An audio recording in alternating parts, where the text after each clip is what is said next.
Hello, everyone out there in Rumble X and YouTube land. Welcome back to Diego Knows. I, of course, am Diego. And today we're going to talk some more about Babygirl, your favorite movie. No, it's not. It's not your favorite movie. Most of them I talk to hate this movie. They hate it. Okay, the ones that I know that saw it, some of them liked it. Okay, most of the women that I talked to did not like this movie. Okay, a lot of them didn't even go see it. That's really what shocked me. You would think that, I mean, it's on streaming, right? You think that everybody just watch it. It'd be a big hit. It's Nicole Kidman, right? She's got a fan following, doesn't she? But yeah, most people didn't like this movie very much. Okay, which is kind of weird because that kind of appeals to everything. Okay, that liberal Hollywood wants. Okay, empowering women. Okay, being in charge of their own sexuality. Okay, men are all stupid. That kind of a thing. Destroy the marriage, the traditional marriage. The father, mother, and children. Destroy that. That's not a good thing. Okay, extramarital affairs are justified and sanctioned. Okay, so yeah, if you're not getting your needs met, it's okay to step outside the marriage. Okay, it's okay to have sex with your boss at work. Okay, it's okay if a guy has sex with his female boss. That's okay. Okay, if it's the other way around, it's not okay. All right, you see what I mean? Then that's sexual harassment. Then you go to jail for that and lose your job. Okay, but if it's the other way around, no. Okay, this movie plays very tongue-in-cheek with the consequences. Okay, realistically, if there was a woman like this, okay, who acted this way, realistically, she would consider the loss of her station in society, the loss, the scandal associated with this. Okay, the loss of her professional reputation, her family, her children. Okay, all these would be considerations she would have before she would actually, commence with an affair with one of her interns. Okay, realistically, that would be there. Okay, unfortunately, this movie doesn't deal with it realistically. It deals with this. Okay, this woman is sexually frustrated. Okay, so she starts an affair with one of her employees, a very low-level employee. So you can't really make the argument that he seduced her or that he was in a position of power over her and forced her into it. No, she was clearly in a position of power over him.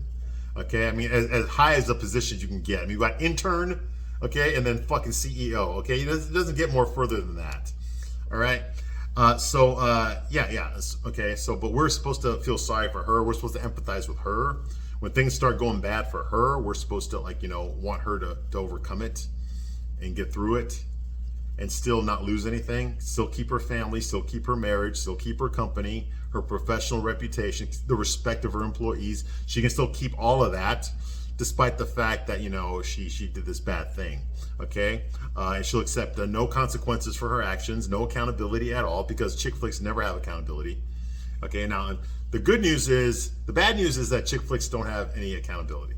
The good news is that in real life, yes, there is accountability. Okay,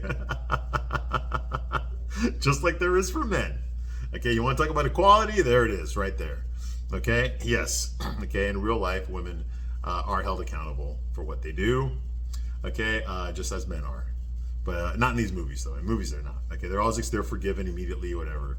Okay, everything's good, hunky dory. Okay, I'm pretty sure when we get to the part where the husband finds out, where Antonio Banderas, Jacob, finds out about the affair, I'm pretty sure he'll get over it real quickly and tell her, it's okay, baby. I just don't do it again. You hurt me, but I still love you. And we have a wonderful life, and I don't want to ruin that. I forgive you. It's okay. No. Realistically, he's not going to be able to have sex with her again without, thinking about, number one, the other guy fucking her, and number two, that he never gave her an orgasm. Because she clearly told him that he never gave her an orgasm. Okay, that's going to ruin the sex life right there. Okay, so don't even bother. Okay, and I tell this to guys all the time. If your girlfriend cheats on you, your wife cheats on you, okay, it's over. Okay, there's no second chance here. There's no reconciliation. I forgive you. Let's go back to the way it was. It's never going to go back to the way it was. It won't. Okay, I don't know of anyone who made that marriage work. Maybe it's. I'm not saying it's never existed. Okay, I'm saying that it's probably so rare that what's the point of thinking that you're going to overcome that? Okay, this is the reason men don't get married anymore. It's not because we don't want to. It's because we don't want this shit to happen to us. Okay, you got to remember, ladies out there. Okay, well, you ladies probably know it. You just don't want to talk about it. Okay, but men know this. Okay, you can't hide this from us anymore. Okay, marriages always are favored. Divorces are always favored towards the woman. Okay, she usually gets custody of the kids. She gets the alimony. She gets the house. She gets everything. When a guy fucks up, okay, women take him to court. They divorce rape him. They take his money. They take his assets. They take all sorts of shit. Okay, and he'll be paying for it for the rest of his life, or at least the rest of the life of his kids. Okay, when a woman cheats, exact same thing. Okay, there's no difference. You see what I mean? So, it's not fair. This isn't a fair, family law is not fair at all. Okay, no fault divorce changed everything. So, Ronald Reagan signed no fault divorce back in the 70s. Okay, and it changed everything about marriage. Most states in America have no fault divorce, which means that you don't have to prove anything. You can get divorced and immediately the husband has to pay the wife.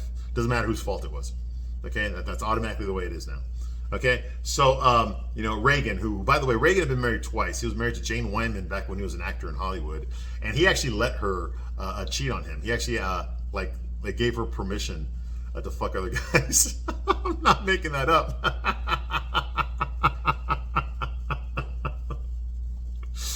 His name was Lou Ayres. He was an actor. Look it up. You don't believe me? Look it up, okay? His wife, Jane Wyman, you might know her as the matriarch Angela from fucking Falcon Crest back in the 80s. The only reason I know that is that my mom watched Falcon Crest. It came on right after Dallas every Friday night.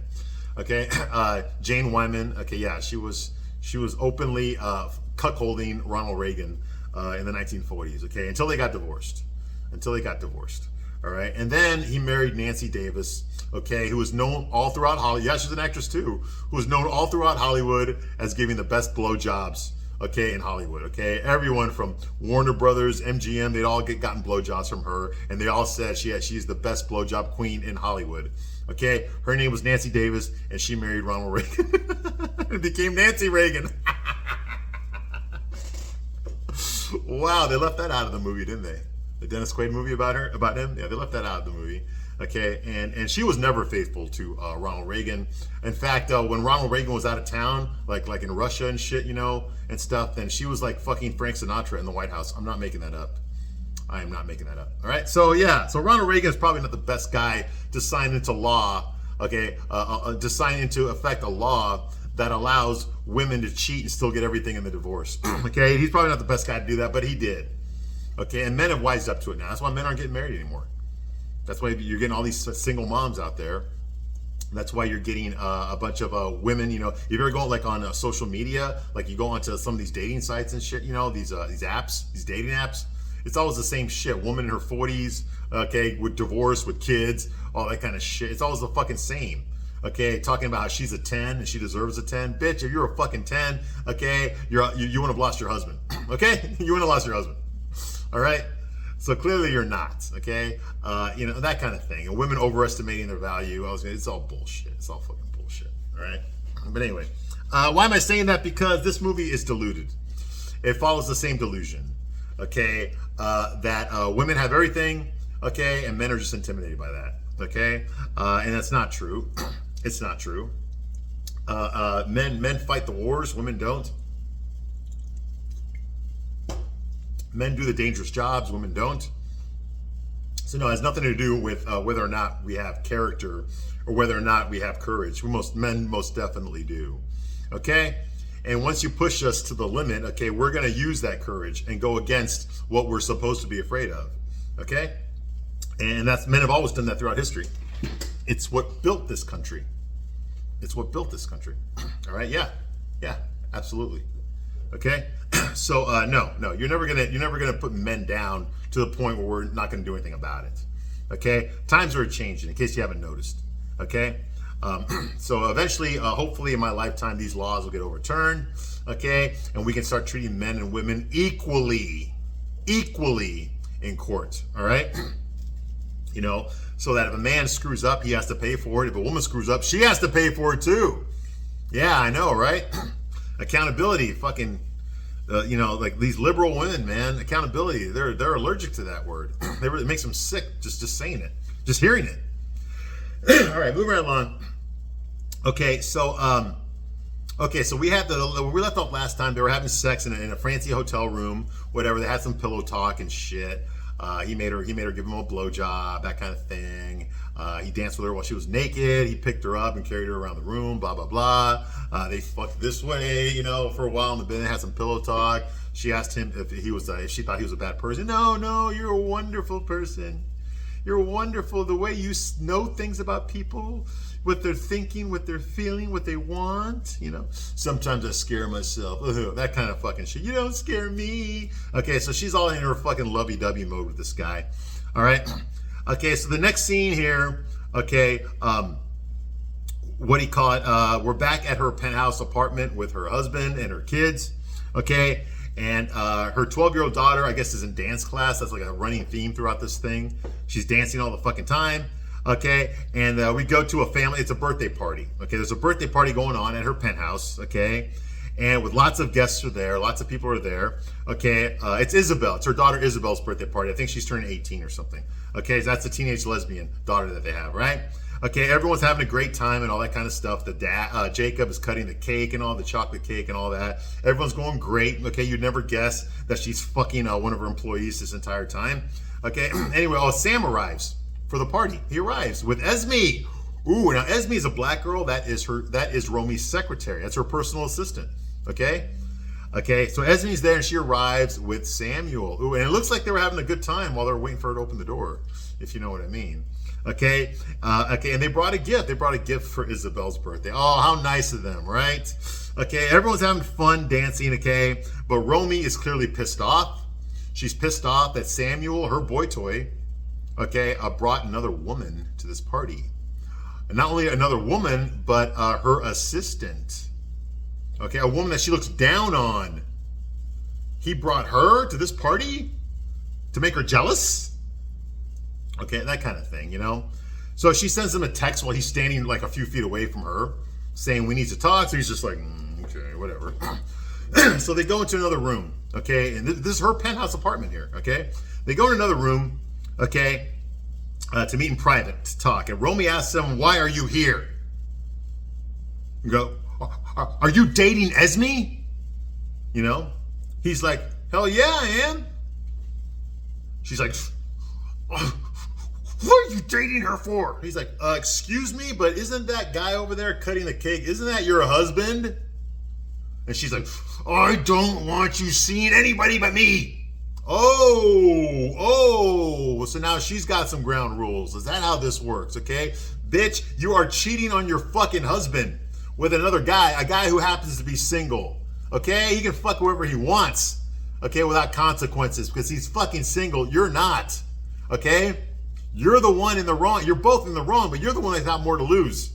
If this movie was made by men, you would have a lot to lose. But since it's written by women, okay, you'll be just fine. Nothing will happen to you, okay? But in the real world, there would be consequences for this, okay? So you can't be fucking jealous that your lover is fucking another younger girl that's closer to his age, okay, when you're over here fucking him, okay, and not your husband. You see what I mean? This is hypocritical. This is bullshit. Now, if you were paying him to fuck you, that would be different. But you're not. You're not.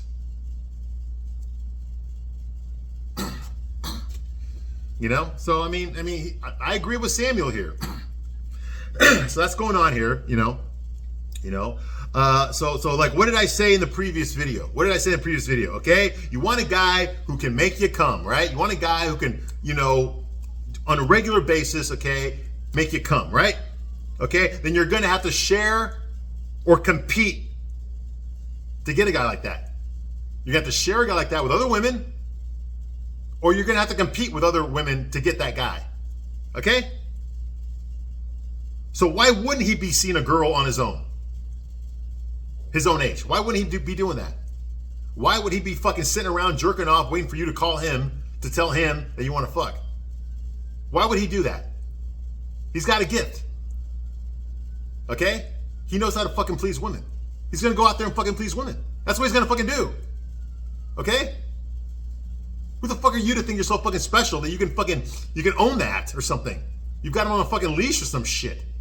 That's not how this works. That's never been how this works. Guys can fuck real well. They get that way because they fuck a lot of women, because they know how to fuck a lot of women. Okay? What are you gonna do about it? There's nothing you can fucking do about that. Other than be the best option he can get. And even then, he's still gonna fuck other women. You see what I mean? So what the fuck do you want? You can't have your cake and eat it too. Literally, this scene's about a fucking cake. Of course a guy like that is gonna be fucking a girl his own age. Not some 57-year-old washed up actress. You know, right? Okay? Remember, ladies, this is the guy that she risked her life for. This is who she blew up her marriage for. Her company, everything. She risked everything for this type of guy. So now do you understand why I don't feel sorry for women when they tell me shit like that? Like, oh yeah, he cheated on me. What the fuck do you think he was gonna fucking do? Hell, even when I was younger, I did the same thing. What the fuck? You know how hard it is for a guy to get fucking laid out there? So if you happen to be in a situation where it's easier for you than it is for other guys, of course you're gonna fucking take advantage of it. Of course you are. So what the fuck? He's playing by the rules. That's why you are turned on by him. So don't condemn him for those same rules. He didn't fucking make the rules. He's just playing by them. High value men get a lot of fucking pussy. They get a lot of fucking pussy. So why the fuck would they need to pick only one? Why would they need to settle for only one? Much less a fucking 57-year-old washed up actress. You see what I mean? Who's not even paying him. You get what you paid for, bitch. Anyway. So that's going on here, okay, you know, she's all upset that he's fucking her secretary. Sam's like, again, what are you? What about you? Isn't that your husband over there? So I don't want you seeing other women. You're mine. Oh, fuck you, cunt. Fuck you, okay? You got to share your bed with another person. Why is it when, you know, you get to share your bed with another person every fucking night, okay, when he's not around, but he can't? No. Romy is written, okay? Romy is written as a man cheating on his wife, okay? Romy is basically written as a man, but played by a woman, okay? Now she's demanding all this shit. She gets to sleep with fucking Jacob every fucking night when Samuel's not around, but he can't sleep with anyone else when she's not around. Are you out of your fucking mind? Who the fuck would sign up for that?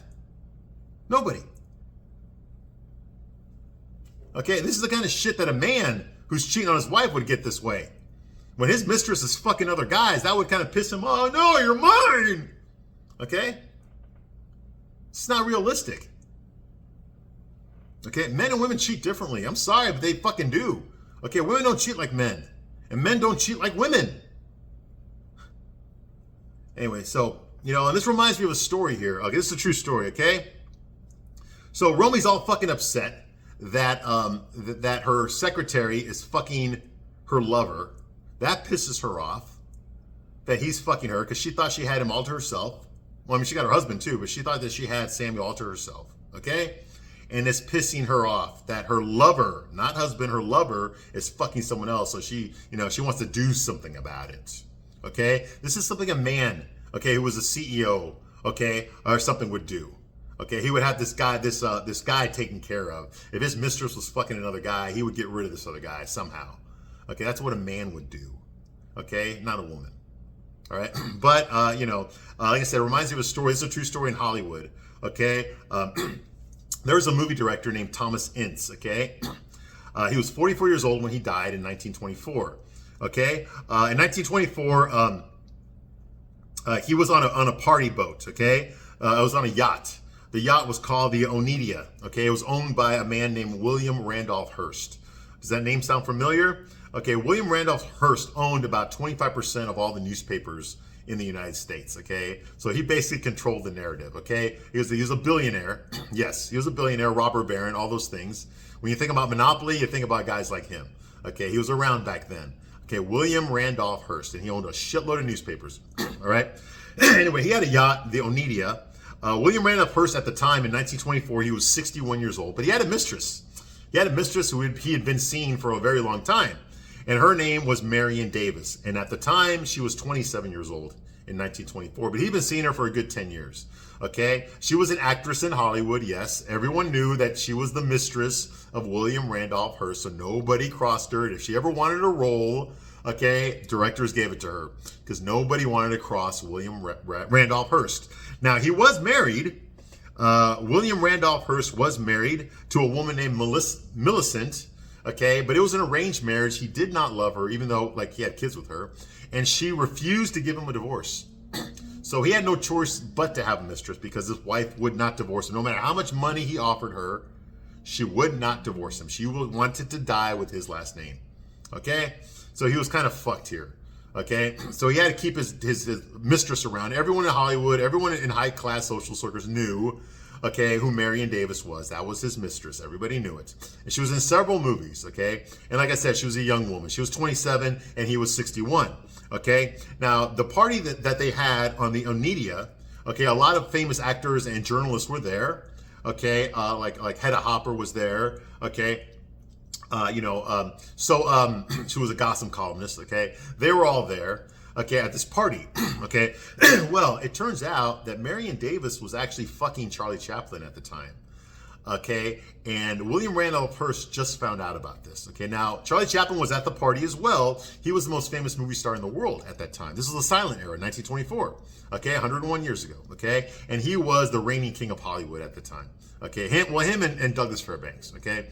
And they were friends, okay? So Charlie Chaplin was fucking Marion Davis, okay? Because, let's face it, William Randolph Hearst was 61 years old. He was too old to have sex, okay? There was no Viagra back then, okay? And Marion Davis was 27. She was horny. She was famous. She was rich because of her boyfriend, all right? So, yeah, she was a very in-demand woman, okay? And, of course, Charlie Chaplin fucked all of his co-stars. Okay, and so Marion Davis no different. And women wanted to fuck Charlie Chaplin because he was the most famous man in Hollywood. He was the most successful actor in Hollywood. And he was talented. He was very funny. Okay, the Tramp sketch that he did was he's still famous for that today. Okay, so she was fucking Charlie Chaplin, the biggest movie star in the world. Well, William Randolph Hearst found out about this. And the story goes, this has not been proven yet, but the story goes that he saw her sitting with Charlie Chaplin. Their backs were to him. He snuck up behind, and he had a revolver, and he shot Charlie Chaplin in the back of the head, hoping to kill him, the guy that was fucking his girlfriend. Well, it turns out that that was not Charlie Chaplin that she was sitting with. She was actually sitting with director Thomas Ince. And since he was wearing the same clothes as Charlie Chaplin was, okay, William Randolph Hearst made a mistake. Okay? He accidentally shot Thomas Ince in the head. Well, they came up with a story that he got food poisoning and he got sick, and it took him 2 days to die. Just like it took Abraham Lincoln 2 days to die, and he got shot in the head too.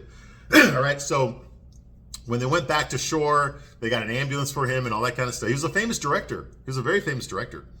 Thomas Ince was, okay? They took him to the hospital. He died in the hospital. Luella Parsons was also on this boat, okay? And she was a gossip columnist, but she only worked for a few newspapers. William Randolph Hearst immediately gave her a job to be the official gossip columnist for all like 250 of his newspapers. He just gave her that job on the spot on that boat, okay? Which she took. And it was between her and Hedda Hopper, who was the worst gossip columnist, but they were rivals, okay? But yes, that's a true story, okay?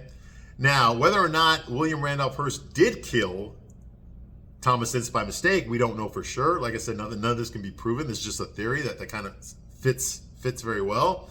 Okay, officially, Thomas Ince died of like food poisoning or something, but nobody gets food poisoning from a bullet in their head. Okay, so yeah, it was covered up. Well, you got the guy that controls all the newspapers. Of course, he covered it up, and he gave a witness a job, a permanent job for life. He gave Luella Parsons a job for life as the official gossip columnist for all Hearst newspapers. Quite a good gig right there. Like he was buying her silence, okay? And the reason I bring this up, okay, is because this is the way a powerful man reacts to his mistress fucking another guy, okay? He's acting exactly the way that Romy is acting here, okay?